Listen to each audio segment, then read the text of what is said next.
دشمنانو د جهل څوک وي زه ورته وایم موږ نور د تماکو نه تم راغلي یو موږ نور د اپریشنونو تم راغلي یو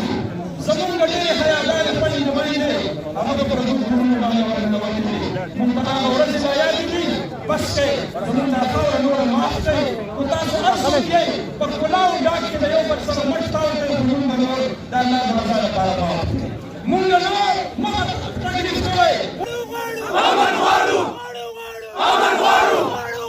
امن غواړو موږ په خپله خاوره امن غواړو موږ په خپله خاوره امن غواړو موږ د خپل ولس لپاره امن غواړو موږ په خپل سکول کې امن غواړو موږ په خپل جومات کې امن غواړو موږ په خپل بازار کې امن غواړو موږ په خپل مدرسه کې امن غواړو موږ په خپل کور کې امن غواړو موږ په خپل ژوند لپاره امن غواړو د امن لپاره راغلي شوي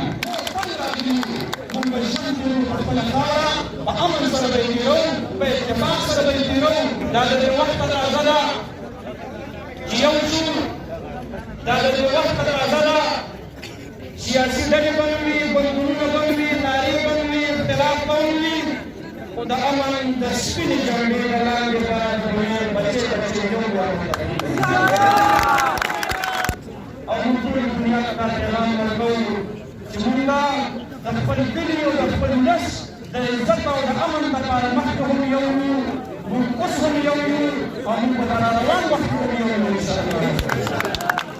موږ مشرانو د چا غلامي نه ده قبول کړې